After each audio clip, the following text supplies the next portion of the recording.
J'espère que vous avez bien mangé. Vous pouvez applaudir les cuisiniers, hein, parce que... encore une fois, ils se sont décarcassés pour que le repas soit à la hauteur, je dirais, des camarades qui sont présents.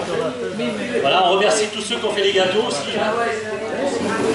On a décidé de faire du fait maison et non pas de l'industriel. Alors ça tombe bien parce que ça fait résonance avec un peu le débat qu'on a cet après-midi. On devait, alors, Henri Vacher, vous le connaissez, responsable départemental du Moment de la Paix en Corrèze. Nicolas Marin, qu'on ne présente plus, hein, c'est notre secrétaire départemental.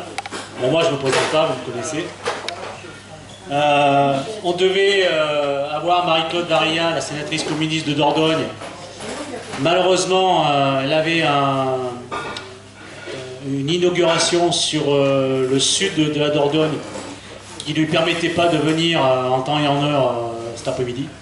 Donc elle s'est excusée en disant que voilà, qu'elle ne peut pas venir, mais que ça serait pour une prochaine fois, et on n'hésitera pas à la solliciter parce qu'elle est quand même à proximité de la Corrèze et on n'a pas beaucoup de sénatrices dans notre secteur.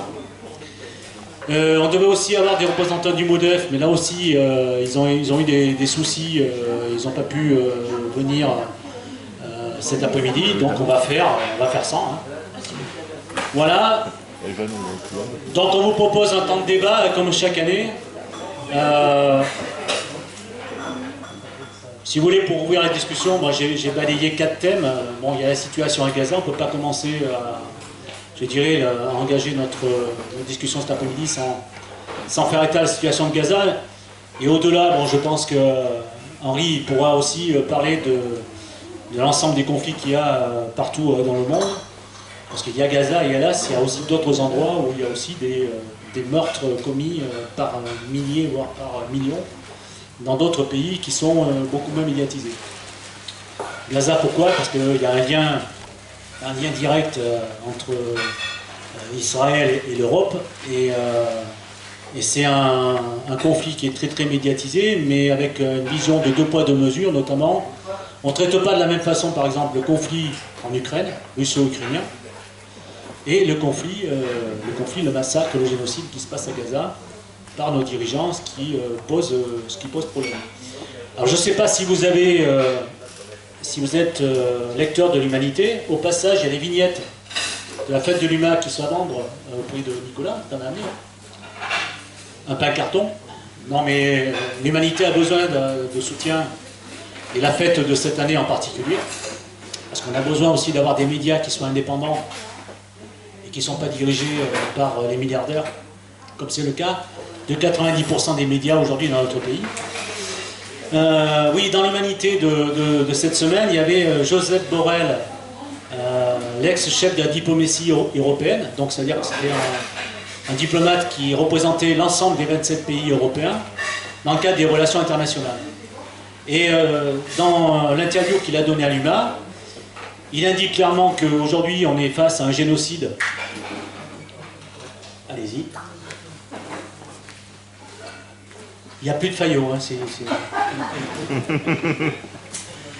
qu'on est face à un génocide, qu'on a une Europe et dans la France qui aujourd'hui n'est pas du tout à la hauteur de ce qu'il faudrait faire par rapport à Gaza, et notamment engager des sanctions économiques en direction d'Israël, rompre toutes les relations économiques et diplomatiques avec Israël, et y compris travailler à ce que Netanyahou soit traîné devant le tribunal international pour qu'il en soit jugé et pour qu'il soit condamné pour crime de guerre.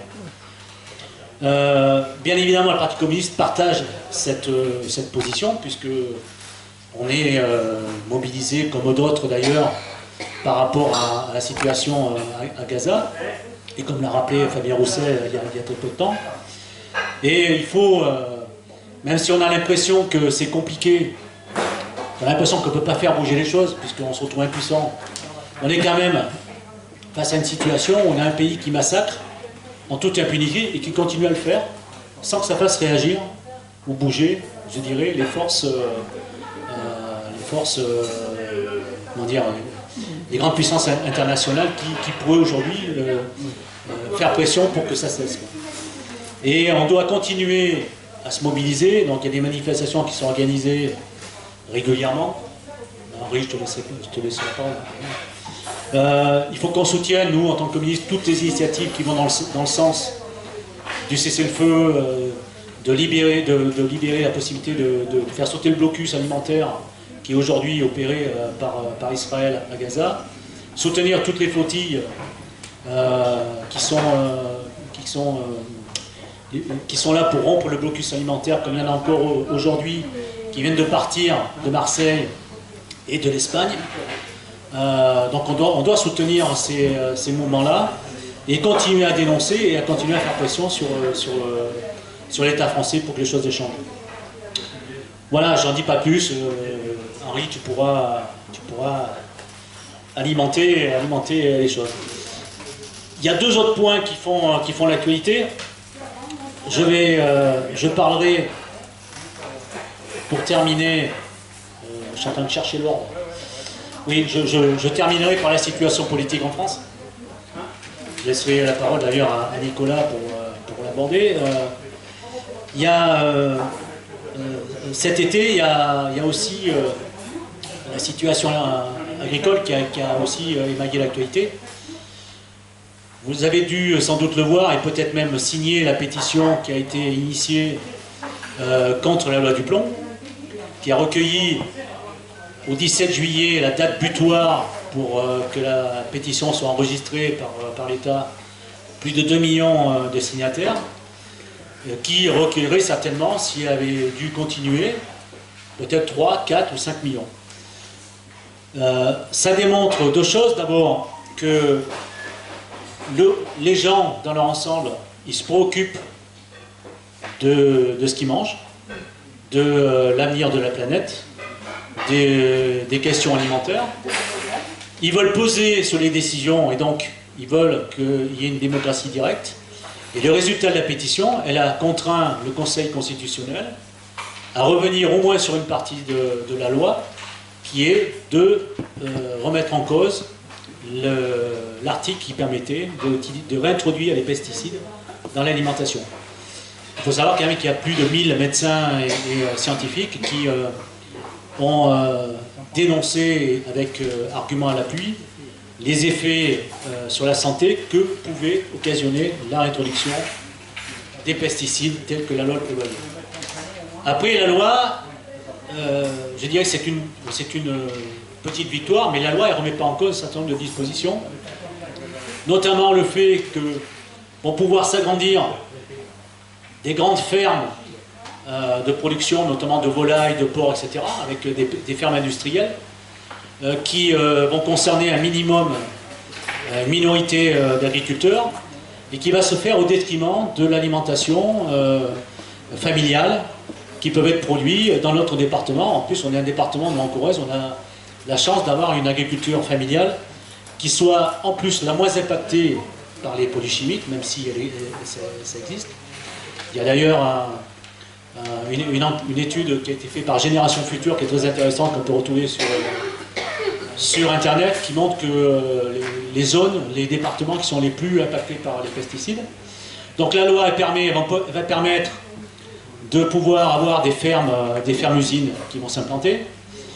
Elle va permettre que certains agriculteurs et minorités vont pouvoir s'accaparer les ressources en eau à travers ce qu'on appelle les méga-bassines. Parce qu'il n'y a pas de réflexion sur l'utilisation de l'eau dans notre pays, alors qu'on est dans une situation où on vient de subir encore cette année des canicules de façon très importante. Au mois d'août, par exemple, on a connu 11 jours. Sur 11 jours, on a dépassé 32 fois les 40 degrés. C'est Météo France qui donne ces éléments d'information. Ce qui est projeté, ce que disent les spécialistes, les experts du GIEC, c'est que l'été qu'on vient de vivre, qui a été difficile à vivre pour les gens, pour la végétation, pour les animaux, pour les agriculteurs, et y compris, je ne sais pas si vous l'avez vu, la viande de Salaire, il peut pas, le fromage de Salaire ne pourra pas avoir cette année l'appellation salaire d'origine, parce qu'il n'y a pas assez d'herbe pour alimenter les vaches pour produire le lait, et donc c'est obligé de prendre de l'herbe ailleurs, et donc c'est pas le cépage, c'est pas le fourrage local, donc ils n'auront pas l'appellation salaire. Ça peut paraître anecdotique, mais ça démontre dans quelle situation on est au niveau de la question climatique. Et donc, pour terminer sur la loi ne prend pas en compte le revenu des agriculteurs, elle ne prend pas en compte la question de la souveraineté alimentaire, et n'aborde pas la question de la remise en cause des traités qui ont été passés avec les autres pays européens, entre l'Europe et d'autres pays, notamment le Mercosur, les pays du Sud, de l'Amérique du Sud, ou le CETA avec le Canada, dont les Américains utilisent la voie pour faire passer par le Canada, via l'Europe, des produits alimentaires, notamment de la viande, du blé ou d'autres produits. Et vous avez aussi les traités qui ont été votés et adoptés par l'Europe avec la Nouvelle-Zélande, et où on a notamment de la viande bovine ou ovine qui vient en France et faire concurrence avec les produits agricoles français. Voilà, il n'est pas abordé aussi dans la loi la question notamment du juste revenu, y compris des personnes pour pouvoir s'alimenter. Je ne vais pas plus loin, je ne développe pas. Hein. Donc, ce qu'il faut par rapport à la loi, même si elle a été dans la partie pesticides touchés, il faut qu'on continue à demander qu'il y ait un vrai débat à l'Assemblée nationale, au Sénat, le plus proche possible, pour qu'on ait un débat sur l'avenir de l'agriculture dans notre pays, qui est mise à mal, et notamment, je vous dis, c'est l'agriculture familiale, de proximité, qui est la plus respectueuse de la nature et qui utilise le moins de produits néfastes pour la santé, qui est la plus impactée. Donc, je faisais le lien entre agriculture et canicule. Il faut savoir quand même que les 1,5 degré qui nous étaient promis à l'horizon 2050, on les a dépassés. Et la question de la ressource en eau, aujourd'hui, elle est posée de façon de plus en plus évidente. Il y a des endroits, ils sont en train de se demander s'ils ne vont pas récupérer l'eau d'anciennes carrières qui ont été abandonnées, pour pouvoir l'utiliser pour alimenter les bovins, etc., mais y compris pour se servir, après l'avoir décontaminé, pour alimenter en eau potable les particuliers.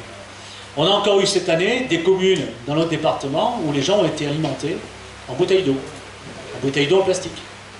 Vous avez sur la Xaintrie, par exemple, encore une fois, une zone qui a été, une population qui a été particulièrement touchée, alors qu'on aurait la possibilité de construire un projet d'aménagement hydroélectrique qu'on porte, nous, du Parti communiste, qui permettrait non seulement d'avoir de la production d'électricité, mais en plus d'avoir une réserve en eau qui serait à disposition pour pouvoir alimenter les populations et les autres usages de l'eau. Donc la question, je dirais, climatique, il faut qu'on s'en préoccupe, parce qu'aujourd'hui elle est tombée aux oubliettes, et la vision capitaliste dans laquelle on nous enferme aujourd'hui n'est pas du tout dans une démarche de prendre en compte cette question-là, et au contraire, on est sur la poursuite en avant d'utilisation des CO2 dans l'atmosphère, etc., etc. Voilà. Le dernier point que je voulais évoquer, bien sûr, c'est l'actualité brûlante. Donc, je laisserai la parole à Nicolas. Juste sur les mesures Bayrou, du budget Bayrou, juste pour vous remettre en mémoire quand même les dispositions qui sont sur la table, au cas où vous n'auriez pas récupéré toutes les informations. Vous avez le gel des pensions, des allocations familiales, des aides au logement, de l'allocation adultes handicapés, des bourses d'études par rapport à l'inflation. Donc le budget 2026, on gèle un certain nombre de dispositions, un certain nombre de mesures sociales qui auraient dû être revalorisées automatiquement et qui ne le seront pas. Pour vous donner un ordre d'idée, pour un adulte handicapé qui vit seul et qui ne dispose pas d'autres ressources, ça signifie une perte de 175 € par an. Pour le RSA, c'est une perte de 110 € par an. Ça peut paraître pas beaucoup, mais je vous garantis que quand on est en situation de handicap, qu'on n'a pas d'autres ressources qu'une pension d'invalidité, ou quand on est bénéficiaire du RSA, enfin bénéficiaire entre guillemets, et qu'on n'a pas d'autres ressources, c'est énorme. Vous avez aussi la suppression des 2 jours fériés, donc on l'a annoncé le 8 mai et le lundi de Pâques. Vous avez aussi le 1er mai qui est sur la sellette, là où c'est passé inaperçu. Le Sénat a voté la remise en cause du 1er mai, parce que vous savez, les boulangers se sont plaints, ils ne sont pas ouverts le jour du 1er mai, voilà. Bon, voilà, donc le patronat et la droite se sont servis de ça pour que le Sénat remette en cause, et ça doit passer à l'Assemblée nationale au mois de septembre. Donc c'est pas 2, c'est 3 jours de congé, hein, de jours fériés. Vous avez aussi la suppression, le plafond des franchises médicales qui va passer de 50 à 100 €. Donc aujourd'hui, on est tous à 50 € de notre poche de franchise médicale. Avec le budget Bayrou, c'est 100 €. Donc c'est encore un peu plus d'argent qui est pompé dans les caisses, y compris dans les caisses de ceux qui ont plus besoin d'être soignés. Vous avez aussi la remise en cause de la prise en charge des affectations longue durée, les ALD, dont beaucoup aujourd'hui de personnes qui sont justement les plus malades bénéficient en termes de prise en charge. Et vous avez aussi donc le budget des universités, des hôpitaux, etc. qui ne seront pas pris en charge pour pouvoir aller sur ce qu'on appelle un budget militaire, hein, budget, comment ils appellent ça, un budget de guerre, c'est pas un budget de guerre, mais bref, voilà.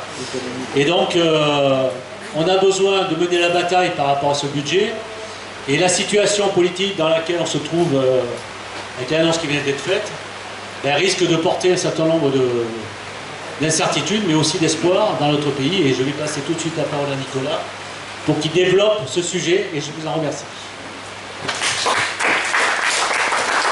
Merci Laurent.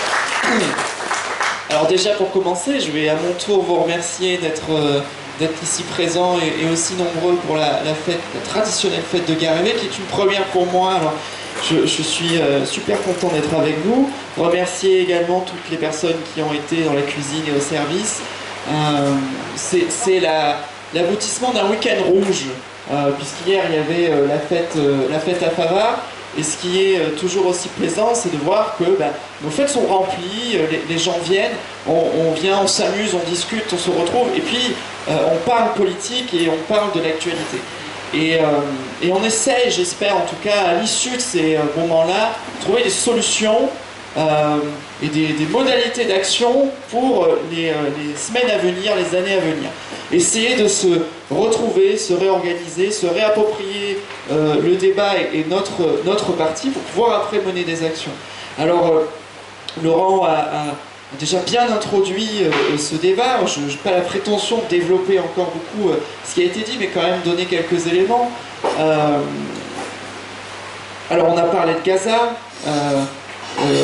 Et ce qui est aussi intéressant, c'est que dans tous les débats que nous avons organisés, que ce soit la fête du Pont des Angles hier à Favard et aujourd'hui encore, notre obsession de la paix, notre exigence de la paix, qui est inscrite dans l'ADN du Parti communiste français depuis sa création, et de pouvoir continuer de parler de la paix, d'expliquer comment est-ce qu'on espère atteindre cet objectif de la paix, je pense c'est aussi revenir à l'essentiel de ce que nous sommes. On nous a beaucoup reproché, peut-être a-t-on été trop timide avec ces sujets-là, peut-être. Mais en tous les cas, ce qu'on constate, c'est qu'on parle de la paix et que nous, notre position est claire depuis le départ. Et notamment sur le conflit israélo-palestinien et la situation à Gaza. Et là, il n'est même plus question de parler du conflit, il est question de parler d'humanité, tout simplement. Avec un peuple qui est dénié dans ce qu'il est, dans ce qu'il aimerait être. Et qui est massacré par les bombes, mais aussi qu'on laisse mourir de faim, de chaud, parce que nous on parle de la canicule cet été, mais c'est la même chose dans des pays multipliés par 10, par 20, parce que justement il n'y a plus de médecins, il n'y a plus d'infrastructures de santé. Et ce qu'il y a noté sur ce panneau est aussi éloquent, c'est-à-dire qu'il n'y a pas de rentrée scolaire à Gaza parce que les enfants sont massacrés, les écoles sont détruites, les enseignants sont tués, et nous sommes là à voir tout ça, à constater tout ça, à l'ère des réseaux sociaux, du numérique, où on ne peut pas détourner le regard, on ne peut pas. On ne peut pas. Certains le font par dogmatisme, et des fois sans trop qu'on comprenne pourquoi, mais ils le font. Mais nous, notre responsabilité en tant qu'organisation politique communiste, qui défend la fraternité, l'humanité, et qui milite et qui se bat pour la paix, c'est de rappeler systématiquement ce qui se passe là-bas, à quel point c'est inacceptable, et ensuite proposer des modalités d'action pour le rappeler sans cesse. Sans cesse. Donc après, on aura cet échange avec Henri, mais ne jamais oublier que, voilà, c'est l'essentiel de ce que nous sommes, que nous défendons quand nous défendons la paix, et les peuples qui sont massacrés dans le monde, parce qu'il n'y a pas que le peuple palestinien également. Alors, on évoque la situation politique brûlante.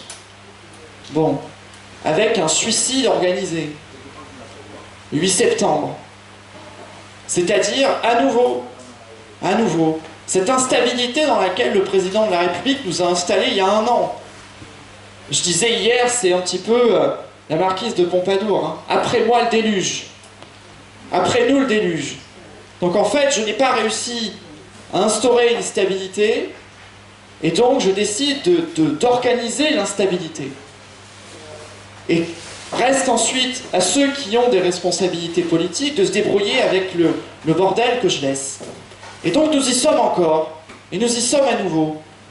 Alors on l'a dit, ça part pas de rien. Ça part d'une proposition de budget d'un Premier ministre qui, par ailleurs, n'a absolument aucune légitimité démocratique. Hein.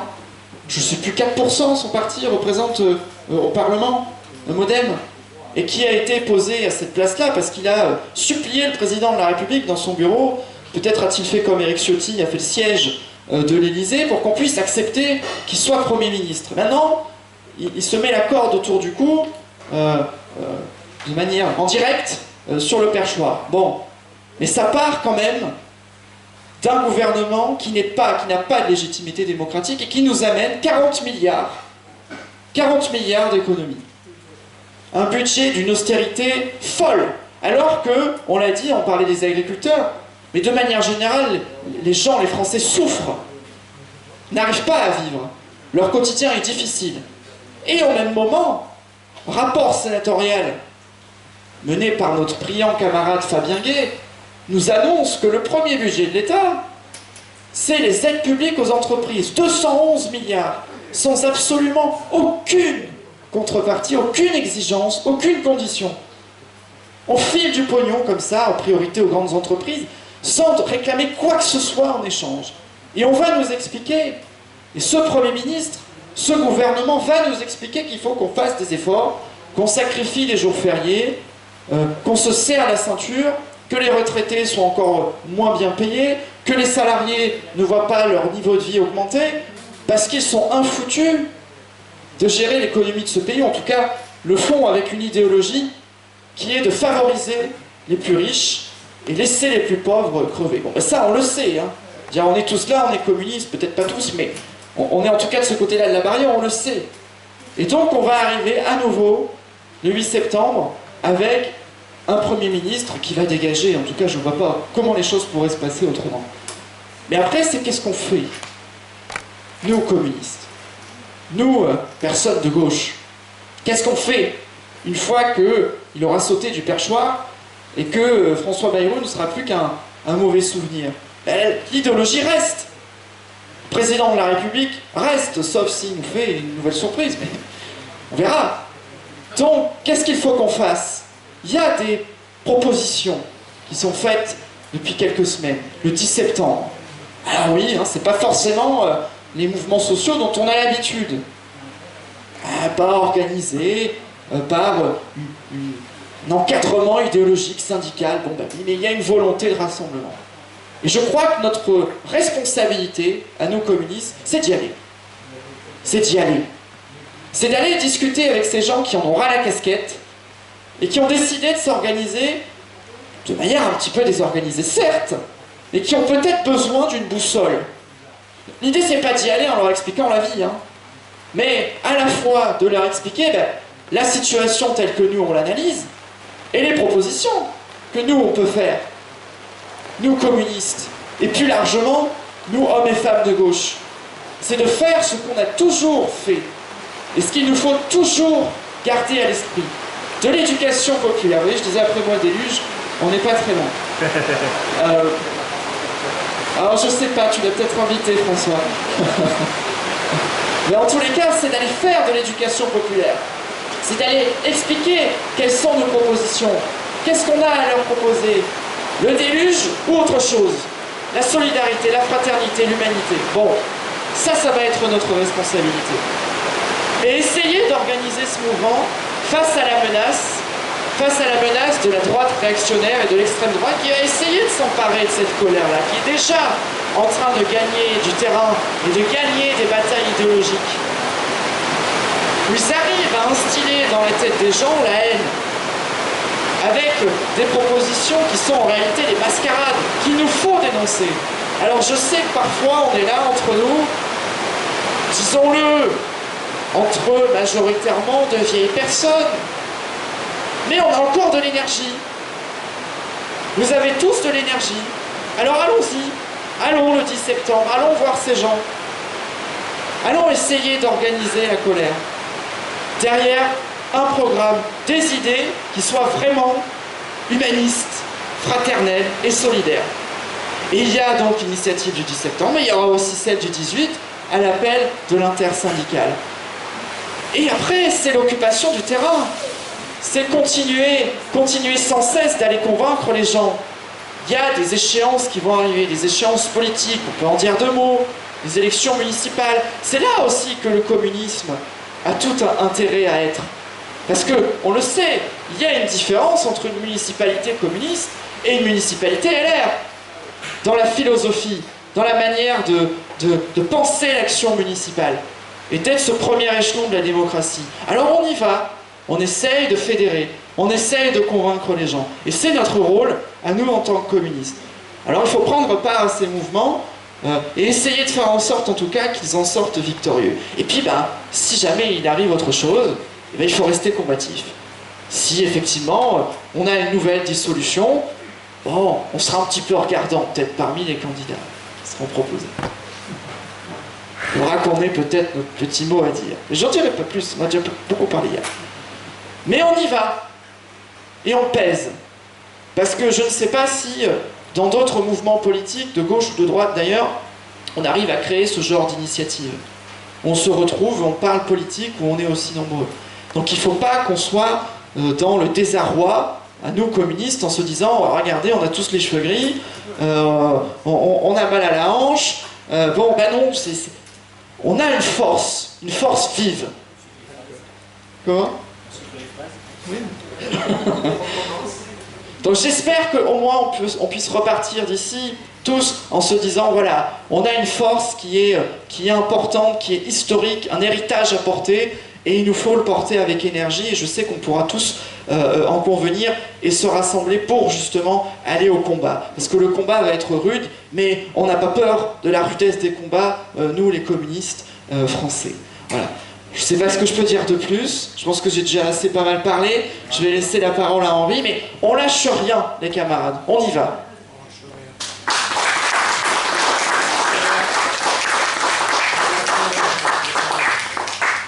Je n'ai pas le talent de Nicolas, donc je vais me servir de quelques notes que j'ai prises à la volée en écoutant ce que disait Laurent et sur ce qui peut vous être dit au nom du mouvement de la paix de la Corrèze. Donc effectivement, sur Gaza, toutes les semaines, on organise des rassemblements à Brive, Tulle et Ussel. Lors de ces rassemblements, on prend la parole. Je crois qu'il est important, on a une responsabilité populaire vis-à-vis de nos gouvernants sur Gaza, C'est ce qu'on propose en écrivant au président Macron pour lui demander de tout mettre en œuvre pour faire cesser la famine en cours et le génocide. Mais d'abord là, de faire cesser la famine et de rompre le blocus.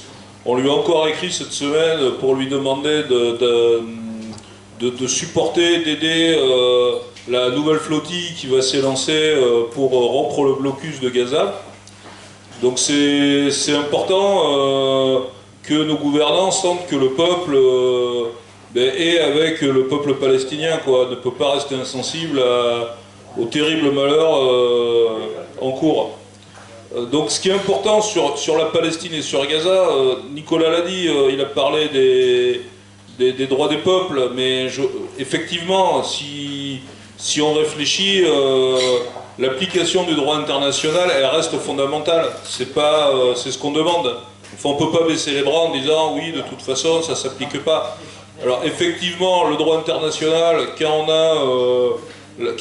l'État français laisse survoler la France par Netanyahou sans l'arrêter, bon, ça pose des vrais problèmes. On doit demander des comptes à nos gouvernants, à nos députés, pour qu'il y ait une réaction. C'est pas normal. Voilà. Donc sur cette question, il faut aussi demander des comptes au gouvernement français, puisque les ventes d'armes ou le transit par la France d'armes à destination d'Israël continue. Les dockers de Marseille, du syndicat des dockers CGT, ont bloqué des expéditions. Air France aussi, au niveau de la plateforme de Roissy, que ce soit Sud ou la CGT, ont bloqué des envois d'armes. Clairement, sur ces envois d'armes ou ce transit par la France, on est en dehors du droit international. On ne peut pas envoyer des armes à un pays qui est en train de commettre un génocide. Donc je crois que sur toutes ces questions-là, c'est les peuples qui peuvent avoir le dernier mot. Et effectivement, sur les autres conflits en cours dans le monde, si on parle beaucoup de Gaza, il ne faut pas oublier que d'autres génocides sont aussi mis en œuvre. En ce moment, au Sahel, il y a des risques de génocide au Soudan et au niveau des peuples peuls. Il y a vraiment des risques qui ont été relevés par l'ONU, donc on peut pas, on doit mettre Gaza en avant, c'est sûr, mais le conflit en Palestine ne doit pas invisibiliser les autres conflits. On a à peu près 80 conflits dans le monde. Donc c'est des chiffres records. On est tous, je pense, très inquiets face à cette situation, parce que ces conflits, même s'ils se passent loin, ils sont quand même le signe d'une militarisation de la planète. Les dépenses militaires explosent. On a dépassé les 2000 milliards, donc je ne vous donnerai pas le chiffre exact. Normalement, ce chiffre, je l'annonce chaque année au rassemblement du 1er mai à Brive. Mais on a dépassé les 2000 milliards dans le monde de dépenses militaires. Je ne parle même pas de la loi de programmation militaire française de 413 milliards, chiffre 2024, qui devra augmenter avec les annonces de l'OTAN. Ça doit être marqué sur la fiche qui est là-bas. Voilà, donc on a les dépenses militaires françaises qui explosent, les dépenses militaires mondiales qui explosent. Tout ça, même si on nous dit oui, la France c'est pas en guerre, ou c'est pour nous défendre, ou ce qu'on veut, ça fait qu'à la fin on a quand même des armes qui sont en circulation dans le monde entier, quoi. Donc bon, on a un vrai souci avec la production, l'exportation d'armes vers des pays qui ne sont pas respectueux des droits de l'homme. Je vous ai parlé d'Israël, mais il n'y a pas qu'Israël. Vous vous rappelez des canons César qui bombardaient le Yémen il y a quelques années, qui bombardaient des populations civiles. Donc voilà, la situation n'est pas bonne. On doit quand même demander des comptes, puisque pour faire le corollaire avec ce que disaient Laurent et Nicolas,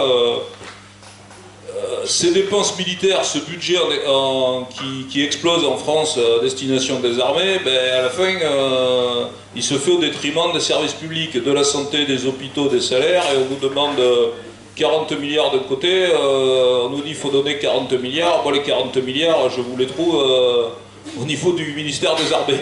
Voilà.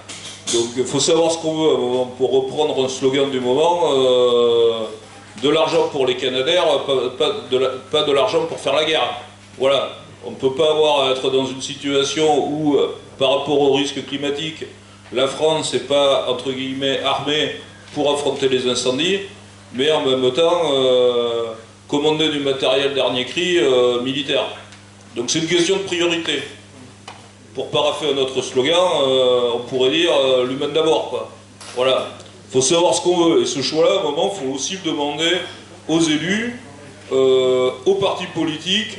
Alors nous, on est un mouvement qui fait de la politique, mais qui est pas politique, quoi. Mais on fait de la politique, et le mouvement de la paix demande des comptes aux différentes organisations. Le mouvement de la paix travaille avec les syndicats. On travaille beaucoup avec les syndicats, notamment la CGT et la FSU. Mais on demande des comptes aux partis politiques, on l'a fait aux angles, et on se positionne pour les municipales avec des propositions pour que les élus qui seront élus l'année prochaine, les communes, soient force de proposition en matière de paix. C'est aussi un échelon qui est important. Alors là, ça renvoie cet échelon à quelque chose que disait Laurent, c'est à la démocratie. Il faut que la démocratie revienne, et il faut que les corps intermédiaires puissent peser et demander des comptes. On ne peut pas avoir des décisions qui sont prises par un homme à la tête de l'État. Enfin, la France, c'est pas les États-Unis, quoi. Voilà. Ou c'est pas l'Argentine, ou c'est pas la Hongrie, quoi. Donc ce risque démocratique, on est très inquiet de ce qui se passe en Europe et dans d'autres pays sur la dérive démocratique. Donc l'important, c'est le droit international, les peuples. Et donc j'en profite pour vous rappeler qu'en fait, les 80 ans de la création de l'Organisation des Nations Unies, dont la charte commence par « nous, peuple du monde », on ne commence pas par « nous, État du monde », c'est « nous, peuple du monde ». Face à la barbarie nazie, l'organisation qui a été créée, elle a été créée par les peuples, pour les peuples. Elle n'a pas été créée par les gouvernants, pour les gouvernants. Donc c'est à nous de faire respecter ça. Et c'est important de se le dire 80 ans après la création de l'ONU. Effectivement, l'Organisation des Nations Unies, face à tout ce que je viens de vous dire, on pourrait dire que ça ne sert à rien. Oui, mais peut-être, mais c'est aussi à nous d'en faire quelque chose. C'est à nous d'être acteurs. On ne peut pas, comme disait Nicolas, on ne peut pas baisser les bras en disant bon, mais c'est comme ça, c'est pas grave, voilà, enfin si c'est grave, mais on ne peut rien faire, donc c'est pas la peine. On ne peut pas faire l'autruche. C'est à nous de nous mobiliser. Je vous parlais des rassemblements le samedi matin, des différentes actions menées par le mouvement de la paix. Et sur cette notion de droit et de démocratie, il est clair qu'aujourd'hui, avec la décision qui a été annoncée hier aux États-Unis de refuser l'entrée des représentants palestiniens pour l'Assemblée générale des Nations Unies, en contravention avec le droit international. Bon, on ne peut pas, et en disant les responsables de la guerre sont les Palestiniens, c'est ce que dit Trump en fait, hein, parce qu'il ne refuse pas l'entrée des États-Unis aux représentants israéliens. Donc il dit clairement la situation est causée par les Palestiniens. Donc on est dans un droit de la force. Voilà. Donc cette notion de force et de situation imposée, finalement de démocratie qui repose plus sur du droit, ça nous fait penser à ce qui se passe dans certains pays dans le monde. Moi, je parlais de l'Argentine, de certains pays d'Europe, ou des États-Unis sur d'autres décisions.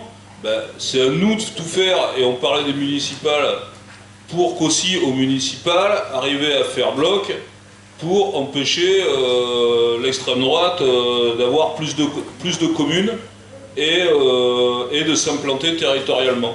Le danger de l'extrême droite, le danger de l'atteinte aux libertés est quelque chose qui doit nous aiguiller.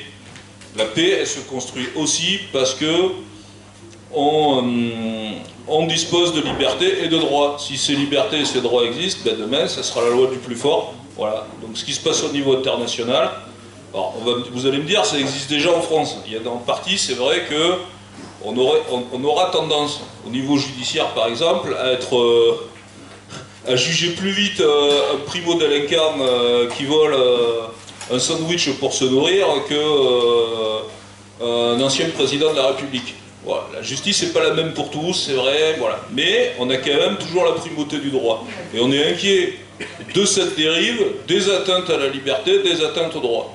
Donc oui, au niveau, je vais arriver à ce qu'on fait au niveau local et j'allais conclure en parlant du climat de l'agriculture, comme Laurent en a beaucoup parlé. Le climat et l'agriculture le climat et ce qu'on pense au mouvement de la paix. Il y a deux risques pour la planète, le risque nucléaire, le risque atomique, d'explosion de bombes atomiques, et le risque climatique.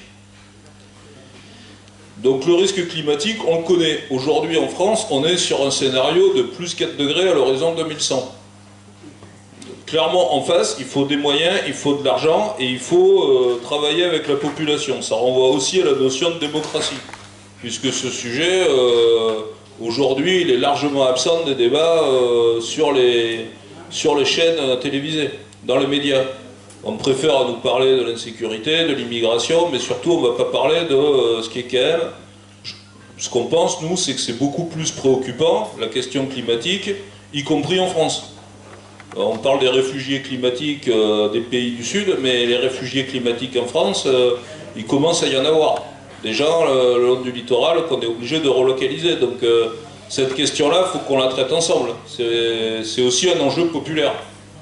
Comment on va vivre dans 15 ans, en 2050, c'est dans 2040, c'est dans 15 ans. Donc voilà, comment on fait pour affronter ce dérèglement climatique, qui va aussi être source d'inégalités, je ne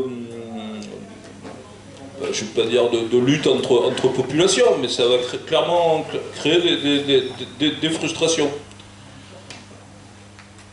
Donc cette question démocratique doit être remise au centre du débat en France. Et donc le climat et l'agriculture et la paix, les émissions de gaz à effet de serre de l'armée, par exemple, ne sont pas comptabilisées. Les effets militaires, les effets des armes qu'on utilise quand on tire des missiles ne sont pas comptabilisés. La pollution des sols n'est pas analysée. On nous présente encore la guerre comme, pas sur des images d'Épinal, la joyeuse guerre où il y a un gars dans une base qui envoie un missile, mais c'est un peu ça, quoi. Mais on ne nous dit pas que derrière il y a des morts, ça c'est vrai, ça on l'a dit, il y a des morts, mais que derrière vous prenez l'Ukraine, le grenier à blé de l'Ukraine, c'est clair que même s'il y a la paix, et même si on arrive à avoir une situation de paix, c'est pas demain qu'on va cultiver les terres. Puisque l'uranium appauvri qui a été utilisé au mépris du droit international, il va y rester un bout de temps. Donc comment on fait pour nourrir la planète? En faisant des guerres, on bousille la planète, on bousille la santé des populations qui sont là et qui vont être malades pour des générations. Donc c'est une vraie question. C'est une vraie question qui aujourd'hui n'est pas abordée.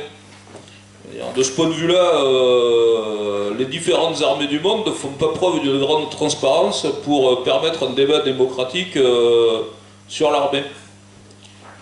Et au niveau de l'agriculture, donc je vous ai parlé des dégâts, mais on a aussi la nécessité de pouvoir se nourrir et d'avoir à manger. Et donc la sous-alimentation ou le fait que on préfère dans certains pays faire de la culture intensive, industrielle, de la monoculture au mépris de l'agriculture familiale, puisque on en a parlé à la fête du MODEF cette année. Le MODEF est membre de l'organisation La Via Campesina, basée sur le modèle de l'agriculture familiale. L'agriculture familiale permet de la production de nourriture, en premier de nourriture. Donc les populations sont soumises à un risque de difficulté d'accès à l'alimentation. Et c'est ce qu'on pourrait craindre aussi en France, puisque Laurent parlait de la loi du plomb, avec la création de grandes exploitations qui seraient basées sur de la monoculture. Donc on a ce risque de déconnexion en fait entre le monde agricole et le monde des villes. Voilà. Donc sinon je vais vous donner quelques rendez-vous, puisque au niveau du mouvement de la paix de la Corrèze, on s'associera au rassemblement du 10 septembre et du 18 septembre. On aura aussi une cérémonie le 21 septembre pour la Journée internationale de la paix à Brive à 11 h sur le parc de la Guerre. Donc vous êtes tous invités, et je pense que je te laisse le micro.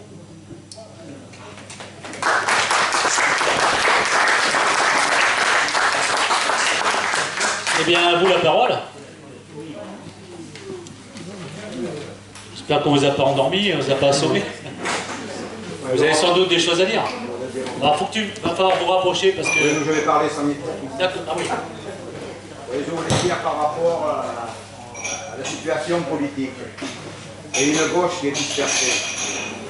Moi, je pense que ce qui nous pose problème, c'est que chaque année, ou tous les 4 ou 5 ans, on rajoute ou un syndicat ou un parti politique. On multiplie, on multiplie, on multiplie. C'est un peu comme dans les hôtels, on a un menu qui est très copieux, mais personne ne peut se le payer. Ça ne va pas du tout comme on fait. Ça ne va pas du tout. On prend l'ancien socialiste, qui a été 30 ans socialiste, Mélenchon. Il nous faut un bordel pas possible. C'est incroyable ce qu'il dit. C'est inimaginable. Est-ce que la gauche peut avoir un discours comme ça? Moi je dis que c'est pas possible. Il faut quand même qu'on puisse avoir un parti politique. On parle du parti communiste. Pourquoi avoir un parti communiste? La question se pose. Qu'est-ce qu'on a apporté à l'humanité? On parle d'humanité. Le copain disait aux gens que tout le monde a sa carte vitale, donc tout le monde a une carte du parti communiste dans la poche. Ça c'est un bel exemple. Qu'est-ce que ça serait si on n'avait pas créé la sécurité sociale comme en Amérique? Qui c'est qui pourrait soigner 3200 € une journée à l'hôpital? Qui c'est qui pourrait se la payer? On n'arrive même pas à se payer les complémentaires. Les retraites à 60 ans, tout ce que le Parti communiste a fait et qui fait que c'est une belle société où on vit. Tous ces grands acquis qu'on se bat tous les jours pour ne pas perdre. C'est pas la peine de créer notre parti. Est-ce qu'ils veulent faire mieux que nous? Est-ce qu'ils vont faire mieux que nous? Non. On crée ces partis pour diviser les parts. Moi je dis qu'il faut arrêter. Arrêtons ce naufrage qui est programmé de créer des partis, ou des partis politiques. À la Libération, on a créé FO. La CIA a créé FO. Pourquoi? Parce que la CGT était trop forte. FO, CGT en plus. Et les gens, souvent, ils ont voté FO parce qu'il y avait CGT derrière. Il faut arrêter de multiplier tous ces exemples. On ne s'en sortira pas. Si on veut faire l'union de la gauche, c'est avec les gens qui veulent faire l'union de la gauche.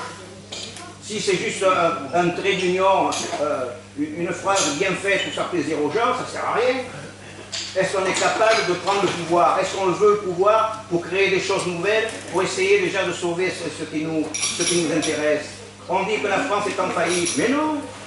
C'est parce que les recettes ne rentrent pas. On a fait cadeau, tu le disais, 211 milliards. Et l'enquête au Sénat, dans tous les ministères, aucun des ministères ne pouvait donner le montant de l'argent qui était distribué et à quoi ça servait. Même, je le disais, le capitaine du grand vaisseau Total, c'est pas un communiste lui, hein. Il était outré quand il a vu l'argent qui était donné à des gens qui avaient servi les actionnaires copieusement. Et on pouvait penser que l'argent avait servi aux actionnaires. Donc il faut revenir à des valeurs. Faisons rentrer l'argent qui doit rentrer. C'est 211 milliards, on doit bien pouvoir trouver 40 milliards dessus. Hein. Ça ne doit pas être bien compliqué quand même. Moi je voulais dire ça. Après au niveau de l'agriculture, il y a eu une étude épidémiologique au niveau des vergers sur Alassac, sur Pompadour. Il en est ressorti qu'il y avait des cancers qui étaient pour les gens qui y travaillaient, aussi bien les propriétaires que les ouvriers. Donc ça, cette étude aussi doit être donnée. Parce que 41 ou 43 traitements pour avoir une golden ne peut pas pousser ici si elle n'a pas ces traitements. 41 traitements. De la fleur à la cueillette.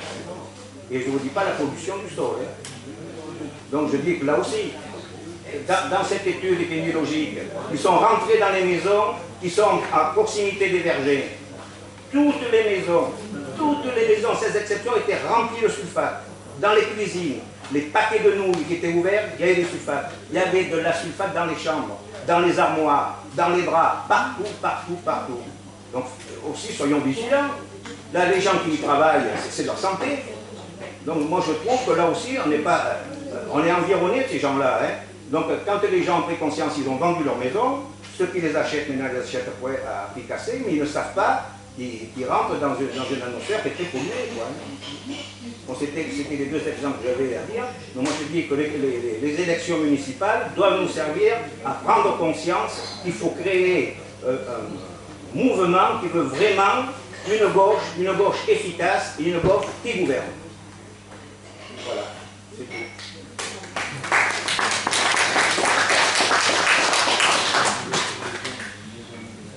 Suivant. Route suivante.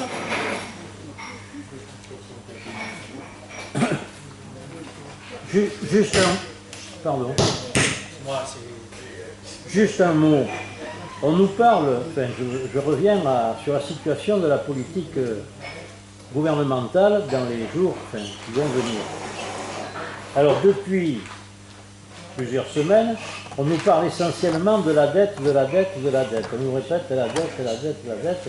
Ça me rappelle un peu le malade imaginaire où je sais pas, l'avare qui disait la cassette, la cassette. Mais nom de Dieu, personne ne nous parle d'une autre solution pour combler cette dette. On est les seuls, Parti communiste, à proposer des solutions pour la combler, cette dette. En réinitiant par exemple, l'impôt sur la fortune, la taxe Zuckman qui rapporterait, pas les chiffres, mais une somme considérable, permettrait d'éponger cette dette. Parce que ce n'est pas en tapant sur les petits revenus qu'on va combler la dette. Il faut s'attaquer là où est le fric, et on est les seuls à le dire. Alors je crois que là aussi, on a de la pédagogie à faire auprès des gens, autour de nous, en indiquant que les solutions existent pour combler ce déficit. Parce que tu parlais des 211 milliards, et on pourrait parler également des revenus capitalistiques, des grandes fortunes qui, eux, ils se régalent. Hein. Ils ont jamais, les grandes fortunes ont été multipliées par 100 en quelques années. Hein? Donc, voilà. Alors je crois que les solutions, elles existent. Encore faut-il avoir la volonté politique de le faire. Alors, on a des propositions, faisons-les connaître. Alors, oui, pour rebondir sur ce que dit... Non, c'est bon, je pense que je vais la voix qui porte. Il n'y a pas que le Parti communiste qui propose. Voilà. Il y a que le parti. Donc il y a aussi le Parti socialiste. Vous savez qu'ils étaient en université d'été là ces 3 jours. Et ben, je regrette aussi bien le président du groupe au Sénat, donc M. Patrick Ménière, aussi bien le premier secrétaire du parti, ont proposé une alternative, c'est-à-dire un autre budget. Ça vaut ce que ça vaut, mais enfin il y a quand même des choses, et notamment ils s'attaquent aux grandes fortunes, enfin aux personnes qui pourraient être taxées, les grandes entreprises et tout ça, pour éviter quand même que ce soit et la classe moyenne, et nous retraités, jeunes retraités, qui avons quand même travaillé toute notre vie pour pouvoir bénéficier de la retraite à 60 ans. Moi je regrette, j'en ai profité, carrière longue, retraite à 60 ans, et ça a été remis par François Hollande, quand il était, même s'il n'a pas que fait l'IA, il avait aussi, quand il est arrivé, cette retraite à 60 ans pour des carrières longues. Voilà, donc il y a des solutions, il a raison, il y a quelque chose qui est proposé en alternative. Maintenant, est-ce que Macron le voudra pas, on verra. Et aider des communistes et aider aussi des écologistes, Marine Tondelier, enfin, tous ceux qui ont envie que la gauche réussisse et existe. Voilà, merci.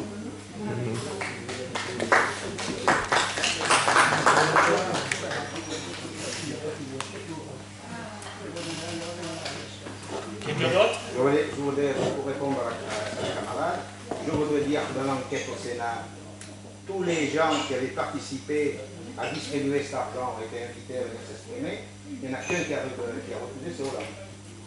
Le seul qui a refusé de venir devant le Sénat, c'est Hollande. Et dans le CICE qu'il a créé, dans le CICE, les exemples qui ont été nommés font partie de ce CICE, où l'argent a été distribué sans aucune contrepartie, et les exemples qu'on disait où les gens avaient touché de l'argent et avaient distribué aux actionnaires, ça fait partie de ce CICE. C'est-à-dire qu'on peut prendre le pouvoir en disant mon ennemi c'est la finance, et après être le plus grand des...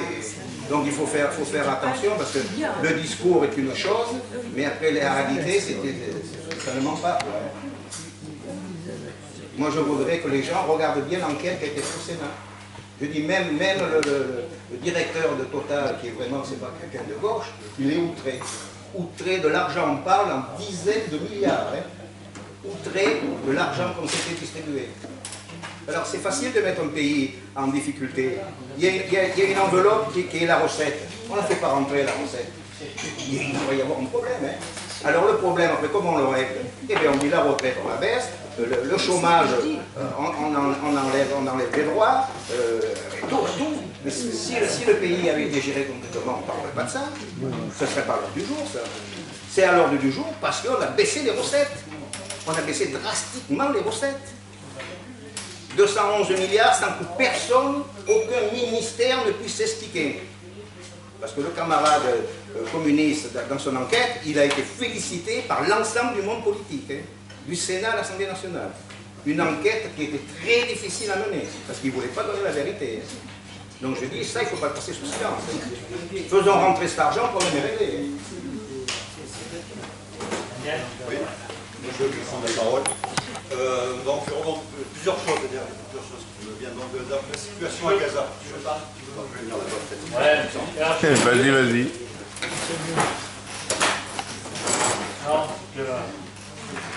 Et on a besoin d'argent, on n'a pas le fil qui est assez long. Donc, plusieurs choses, moi, réagir à plusieurs choses. Donc, la situation à Gaza.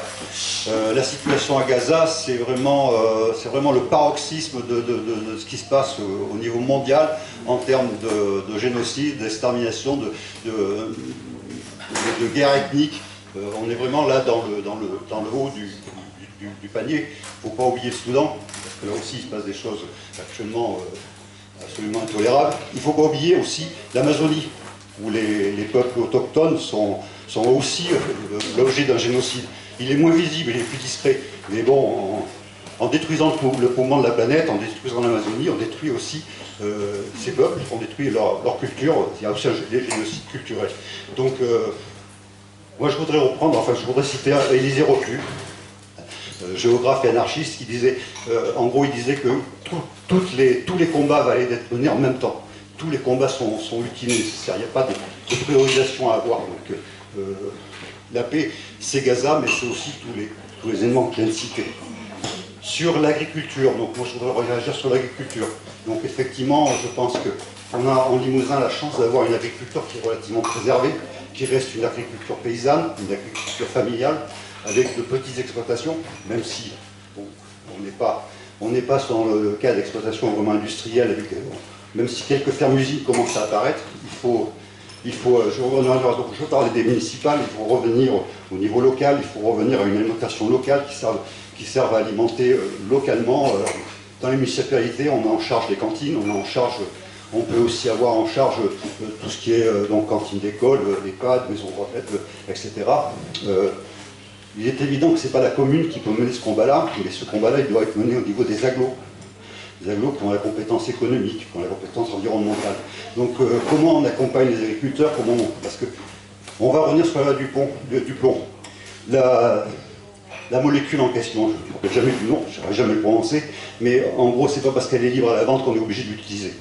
Donc c'est pas parce qu'elle est libre à la vente que les agriculteurs sont obligés de l'utiliser. Ils peuvent aussi faire ce choix-là de ne pas utiliser cette molécule et de ne pas utiliser d'autres molécules, d'avoir une agriculture raisonnée, et peut-être même une agriculture vraiment qui respecte la biodiversité. C'est un choix du professionnel quelque part. Donc il faut les accompagner. Il faut les accompagner, et donc les accompagner, ça veut dire quoi? Ça veut dire agir sur la production locale. Comment on peut agir sur la production locale? Peut-être qu'au niveau d'une aglo, on peut envisager ce que fait un peu le département ici, d'avoir une centrale d'achat qui permette d'aller voir les maraîchers locaux, de dire voilà, nous, sur l'année, on a tant de volume pour alimenter nos cantines. Donc, coordonner peut-être cette production, leur donner les moyens de la transformation sur un mode coopératif, peut-être. C'est peut-être des pistes à creuser en termes de politique locale. Le dernier point, la situation actuelle et gouvernementale. On est dans...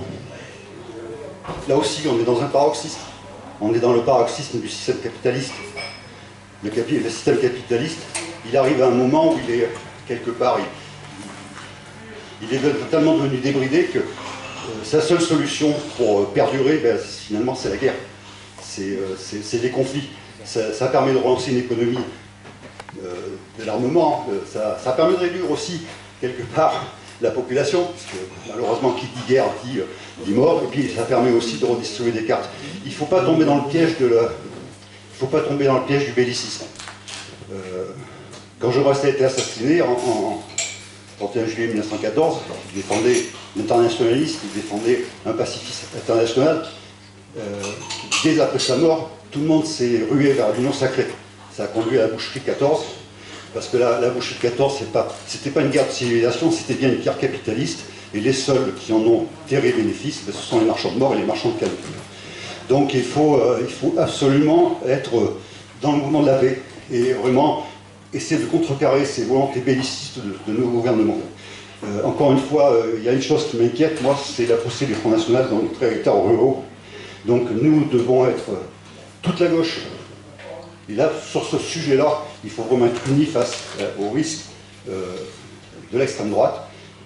Parce que le discours de l'extrême droite, il s'insinue.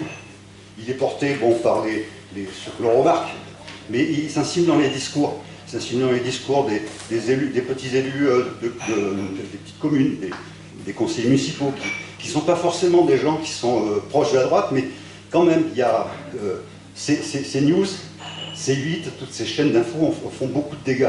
Et moi, je le vois autour de moi, des gens que je ne pourrais pas soupçonner de voter pour le RN, qui ont des discours identitaires, qui ont des discours sécuritaires. C'est pareil, il y a un piège dans lequel il ne faut pas tomber, le piège du tout sécuritaire et le piège de l'identité, le piège du nationalisme. Parce que finalement, tout se rejoint. Ce piège du nationalisme nous conduit au bellicisme. Voilà. Et je pense que pour les municipales, il faut raisonner commune, mais il faut surtout avoir une pensée plus globale, une pensée agglomération. Donc dans les listes de conseils municipaux, il y aura des conseillers communautaires. Quand vous serez sur ces listes-là, il faut veiller à ce que ces conseillers communautaires soient des gens qui portent un discours, qui portent des idéaux de gauche au sein des agglos, parce que ce qui manque dans les conseils d'agglomération, j'ai été conseiller communautaire, ce qui manque, c'est une stratégie d'ensemble pour la gauche, quelque part. Je ne vais pas parler pour la droite et l'extrême droite, c'est pas notre sujet, mais à gauche, il manque une stratégie d'ensemble et il manque des échanges entre conseillers communautaires pour porter une volonté commune au sein des agglos. C'est là que vont se décider des grands sujets. La gestion de l'eau, l'environnement, l'économie, le foncier, la maîtrise du foncier, tout simplement.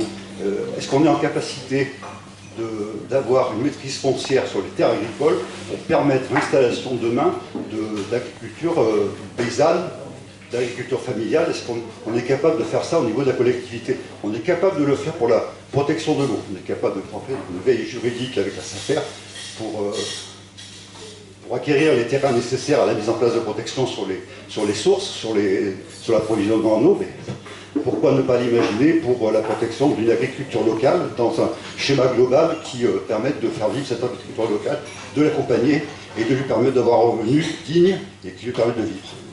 Voilà. Vous voulez pas dire un mot sur la ligne voilà. Oui, alors je vais parler aussi du transport. Mais bon, comme vous le savez, vous savez peut-être pas, je suis co-président de l'association MOPSI qui défend la ligne Bouygues-Vauchat, Pompadour, Saint-Thierry-Limoges. En fait, notre association ne défend pas que la ligne, notre association défend l'ensemble des mobilités alternatives à la voiture autour de la ligne réouverte de Bouygues-Vauchat, Pompadour, Limoges.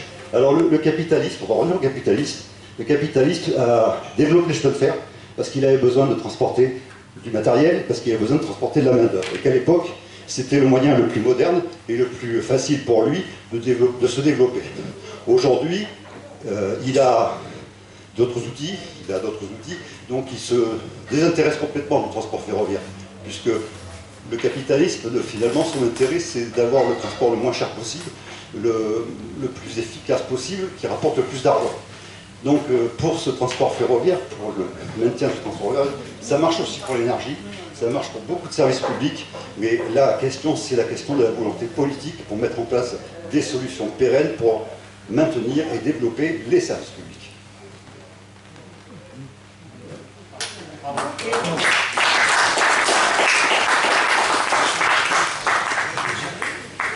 Nico, et après qui c'est qui veut prendre la parole? Il est parti, Jeannot? Il est parti pas loin. Nicolas Brett,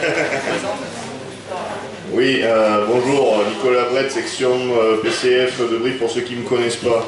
Donc moi je dirais personnellement que ce qu'on peut constater à l'heure actuelle, c'est que on a une radicalisation de la pensée unique à l'échelle mondiale et nationale, dans le sens où la guerre entre les peuples, la guerre entre les classes en France, parce qu'on va notamment se concentrer sur la France dans notre discussion d'aujourd'hui, est indéniable à l'échelle mondiale.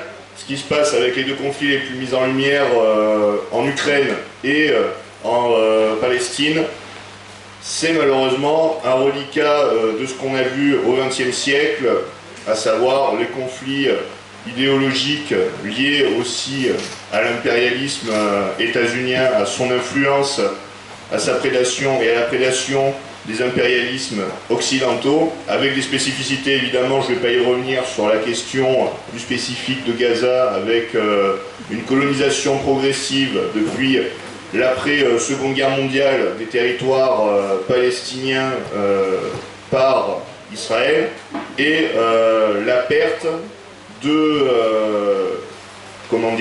du statut d'État de la Palestine par la volonté de laisser une primauté à Israël.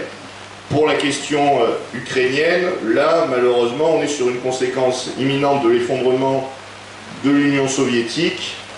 Pareil, je n'y reviendrai pas, et nous, à Brive, comme au mouvement de la paix, comme nous le faisons avec Henri, nous garderons le leitmotiv suivant: paix entre les peuples, guerre entre les classes.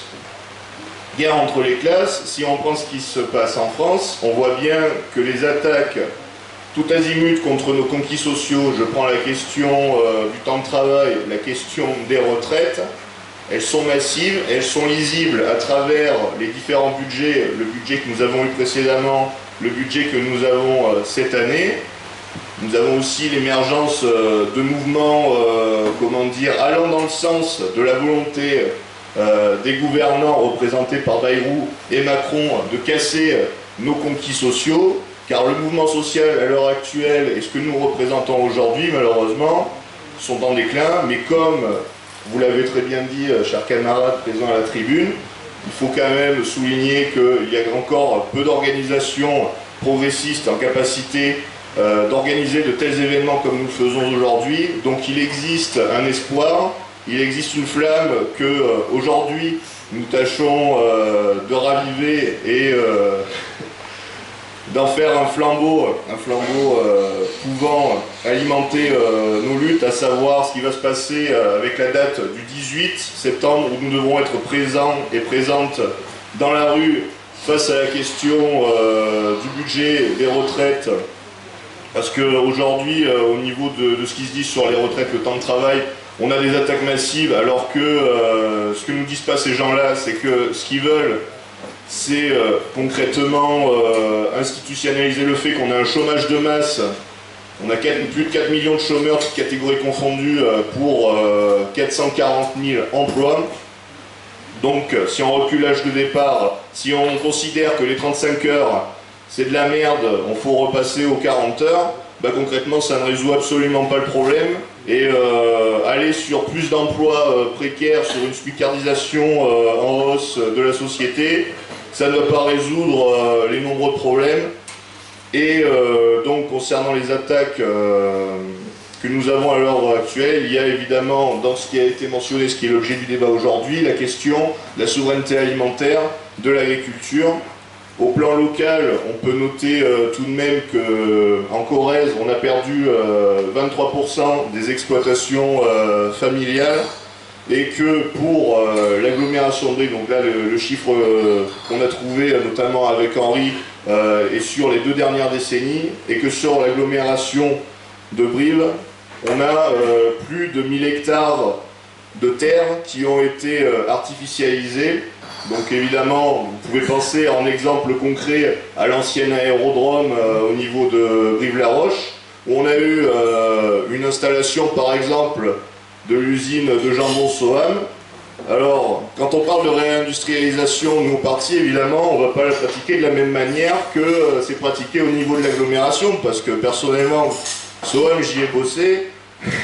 Alors c'est certes de l'emploi ouvrier, mais je pense qu'il n'y a pas grand monde qui a envie de voir des usines où vous avez plus de la moitié des effectifs en intérim et le peu de CDIsés au SMIC sans perspective d'évolution, avec un code du travail qui est bafoué en permanence.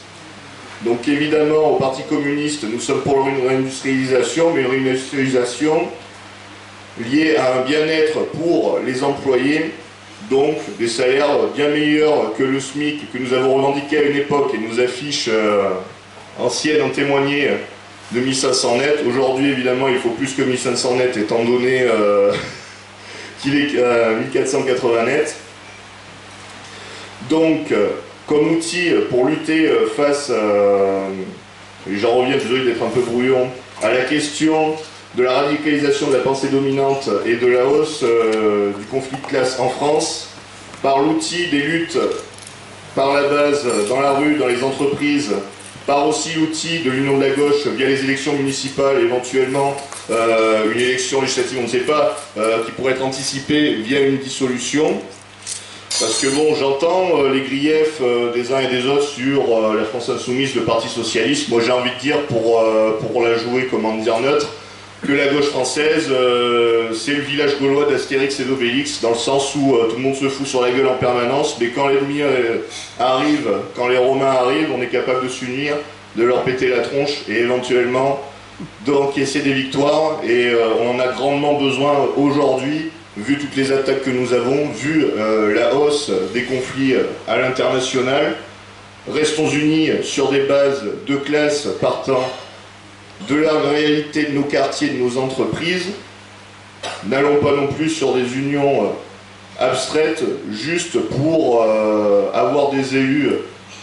On est capable, en effet, d'être unis pour avoir un projet de société intéressant à proposer, qui soit plus pertinent que ce que propose le Front National, à savoir virer les étrangers, un projet sur les retraites qui n'est pas du tout financé correctement si vous vous intéressez à ce qu'il propose.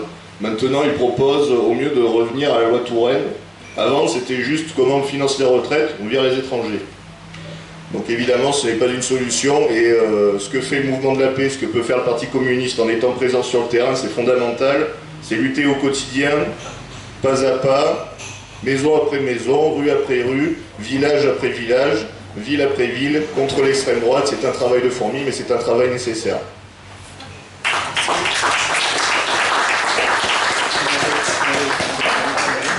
Bravo les jeunes. Alors,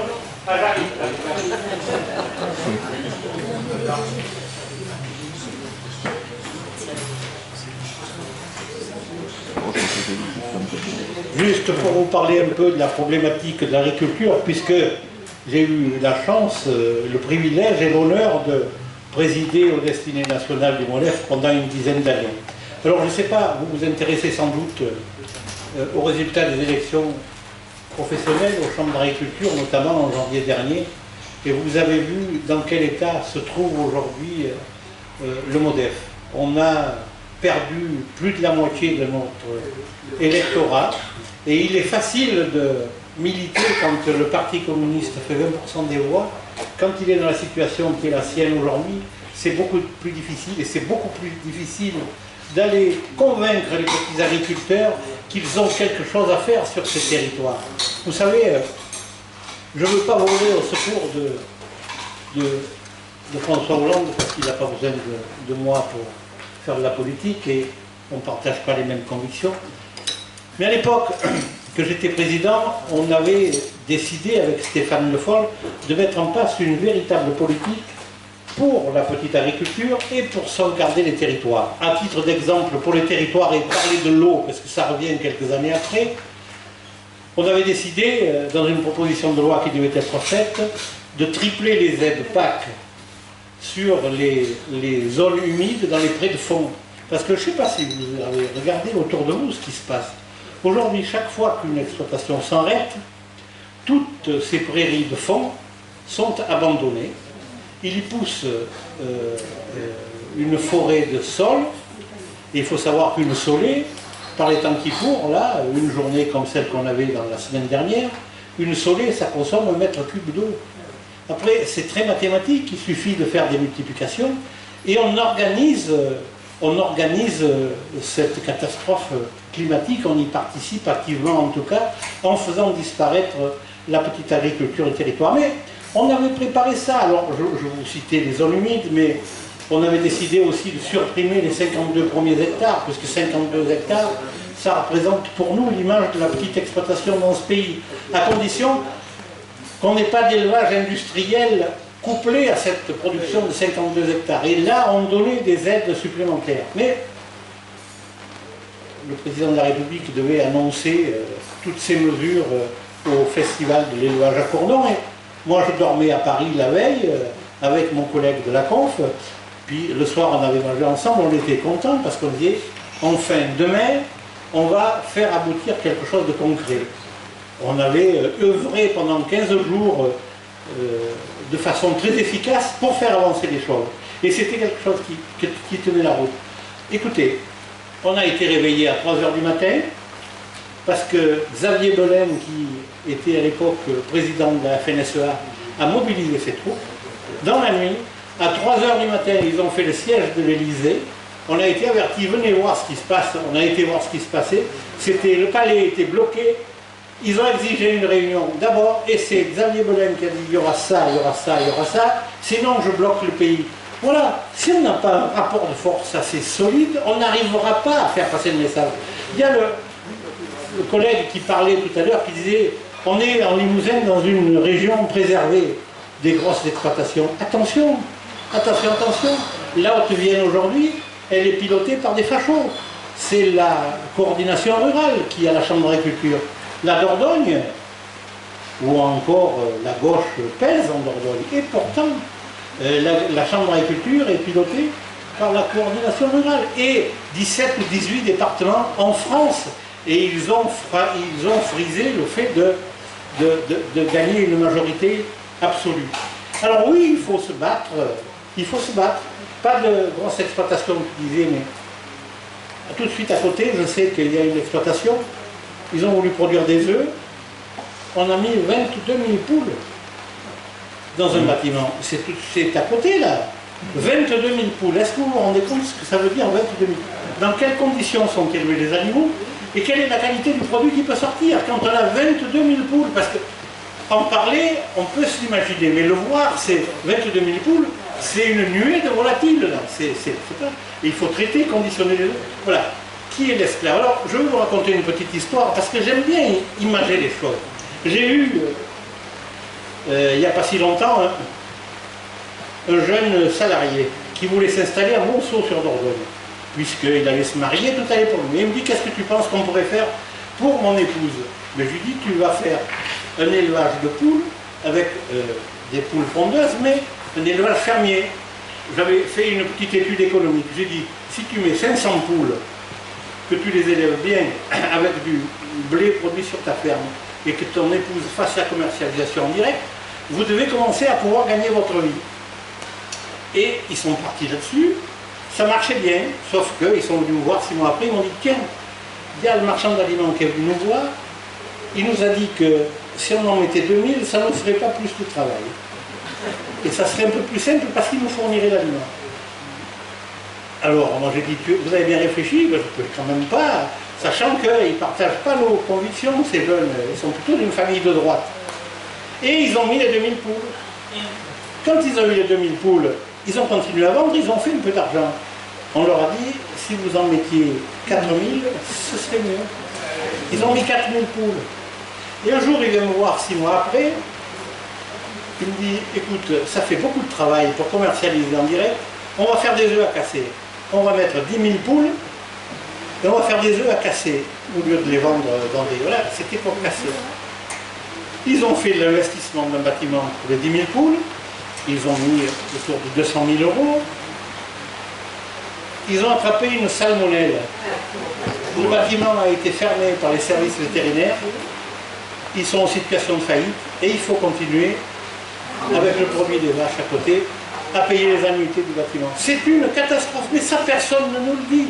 On n'en parle pas, même pendant les campagnes électorales, aux chambres d'agriculture, on ne parle pas de problèmes de ce type. Et pourtant, il faut qu'on en vienne à des choses simples qui concernent les gens, des choses qu'on vit au jour le jour. Voilà. Voilà ce que je voulais dire. Alors, aussi peut-être parler de cette loi du plomb. C'est une catastrophe. Si elle avait été adoptée en l'état, ça aurait été la misère. Néanmoins, et pourtant, la chimie a fait des progrès considérables. Et encore une fois, les excès ne sont jamais bons et en la matière, c'est exactement pareil. Parmi mes copains, un syndicaliste du Lot-et-Garonne, Raymond Girardi, qui a été conseiller général communiste pendant des années là-bas, a installé son fils sur l'exploitation familiale avec une production de noisettes sur 35 hectares. Raymond me dit l'autre jour, si on n'a pas le droit d'utiliser la molécule, nous, on va arracher les noyers parce qu'on est en situation de faillite. Ça fait 5 ans qu'ils n'ont pas pu sortir une noisette parce qu'elles ont toutes le verre, il leur faudrait l'autorisation. Mais l'autorisation, c'est pas le marché libre tel qu'on voudrait l'instaurer aujourd'hui, mais au cas par cas, pouvoir utiliser une molécule parce qu'elle existe, mais pas empoisonner tout le monde, je suis complètement d'accord, mais qu'on ait le droit au cas par cas, que ce soit délivré par ordonnance ou pas. Je ne sais pas quoi, mais trouver un moyen. Mais on ne peut pas laisser aussi ces gens dans cette misère totale, parce qu'ils ne produisent plus du tout. Ça mérite d'être médité tout ça, il faut y faire très attention. Par exemple, aujourd'hui, l'utilisation des antibiotiques en agriculture, ce n'est pas un marché libre. À l'époque, c'était libre, on achetait des antibiotiques comme on achetait des kilos de sucre. Aujourd'hui, il faut une ordonnance vétérinaire. Et pour utiliser des pesticides, ça pourrait être le cas, essayer de trouver une solution, une formule qui permettrait de soigner une plante quand elle le mérite, mais pas de faire des traitements intempestifs, comme je l'entendais tout à l'heure, 41 traitements pour produire des pommes, c'est beaucoup trop. Même si là aussi, certains ont essayé de faire des efforts quand même. Voilà, voilà ce que je voulais vous dire, chers amis.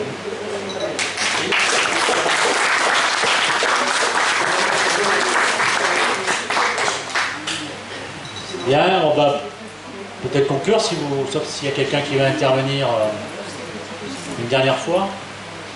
D'abord, on peut saluer quand même la qualité des intervenants et des interventions qui ont permis quand même de, moi je trouve, de mettre le débat à un haut niveau. Je ne suis pas persuadé que partout on puisse avoir des discussions de ce niveau-là et que c'est bien, c'est à l'occasion de ce type d'initiative que l'on organise chaque année qu'on peut le faire. Donc ça c'est une bonne chose, on peut applaudir tous les intervenants et les intervenantes.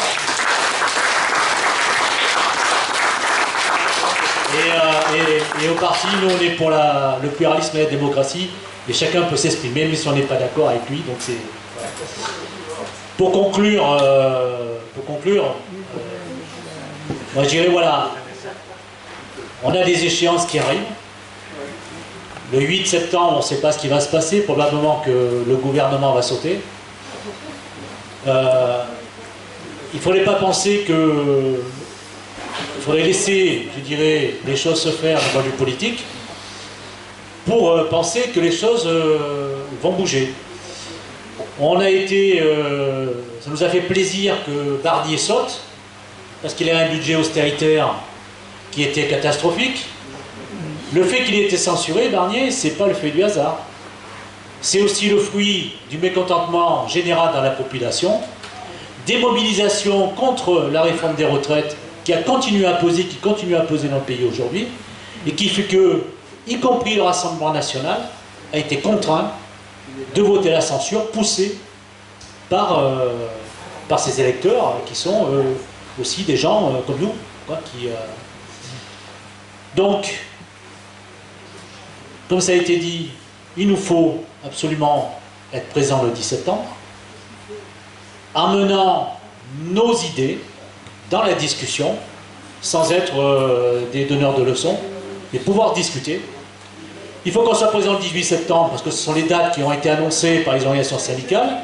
Je rappelle que le 2 septembre, il y a aussi les électriciens gaziers qui sont en lutte pour les conditions de travail et les salaires, et donc il y a une action sur le bassin de Brive qui va avoir lieu.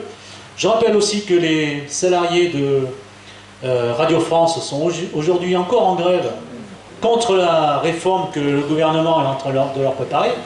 Donc il y a beaucoup de choses qui sont en train de se passer avec des résistances, une volonté de ne pas se laisser faire. Il faut absolument qu'on bouge pour éviter que si jamais, moi je le dis comme ça, hein, si jamais le 8 septembre il y a dissolution, etc., si on ne veut pas se voir imposer un certain nombre de choses, un certain nombre de contraintes, et si on veut qu'on soit entendu en termes de revendications dans notre département, il va falloir qu'on soit présent. Et ne pas laisser la décision venir du sommet parce que ça sera très très compliqué. Voilà, il faut que ce qui s'est passé dans le passé nous serve de leçon pour l'avenir. Mais sincèrement, dans le paysage politique national et international qui n'est pas forcément gai, il faut aussi regarder les sources d'espoir et de perspectives qui existent et être, on va dire, des optimistes modérés et pas baisser la tête comme ça a été dit. De toute façon, on n'a pas le choix, on ne peut pas baisser les bras. C'est pas dans notre ADN, c'est pas dans l'ADN d'autres forces politiques qui sont aussi présentes ici. Il y a les citoyens, etc. Et donc, le 10, le 18, on se mobilise, et on se mobilise encore et encore dans les jours, dans les mois qui viennent. Restez attentifs à tout ce qui va se passer, à tous les appels, etc. On aura besoin de bouger, d'être vu dans la rue. Voilà, je vous remercie. Il reste du café. Non, n'applaudissez pas, c'est pas la peine. Il peut déjà rester. Il y a du café. Il y a peut-être du café. Il y a peut-être un peu de digestif. Il y a peut-être un peu de boisson, là, pour ceux qui veulent boire une petite bière, un truc comme ça. Et je vous remercie et on remet ça l'année prochaine. De toute façon, on est amené à se voir, y compris dans les luttes.